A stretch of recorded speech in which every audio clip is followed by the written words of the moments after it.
রমজান মাস রহমত ও ক্ষমা লাভের বিশেষ একটি মাস। আল্লাহ তাআলা এই মাসে তার বান্দাদের প্রতি বিশেষ দয়া ও ক্ষমা প্রদান করেন। এই মাসের প্রতিটি মুহূর্তেই দোয়া কবুল হতে থাকে। তবে এর বিশেষ কিছু সময় রয়েছে, যেই সময় দোয়া করলে অবশ্যই দোয়া কবুল হয়ে থাকে। তার মধ্যে একটি হচ্ছে ইফতারের পূর্বে দোয়া করা।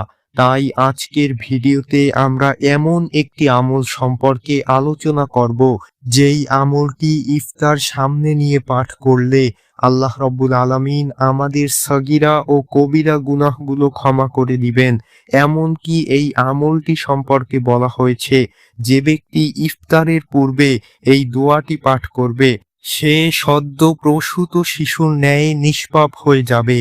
হযরত আবু হুরায়রা রাদিয়াল্লাহু তাআলা আনহু হতে বর্ণিত আছে, তিনি বলেন, রাসূলুল্লাহ সাল্লাল্লাহু আলাইহি ওয়াসাল্লাম ইরশাদ করেছেন, রোজাদারদের জন্য ইফতার করার সময় একটি দোয়া থাকে যা কখনোই ফিরিয়ে দেওয়া হয় না, অর্থাৎ তার সকল নেক দোয়াগুলোকে কবুল করা হয়ে থাকে।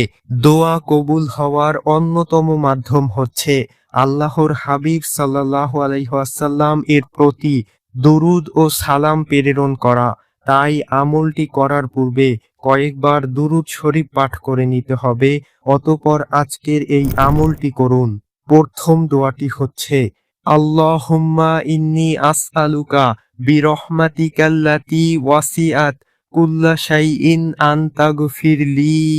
দোয়াটির অর্থ হচ্ছে, হে আল্লাহ, আমি আপনার কাছে আপনার সেই রহমতের উসিলায় প্রার্থনা করছি যা সকল বস্তুকে পরিবেষ্টিত করে আছে, আর আপনি আমাকে মাফ করে দিন। দ্বিতীয় দোয়াটি হচ্ছে, ইয়া আজিমু আনতা ইলাহি লা ইলাহা গয়রুকা ইগফিরলি জামবাল আজিমা ফাইন্নাহু লা ইয়াগফিরু জামবাল আজিমা ইল্লাল আজিম।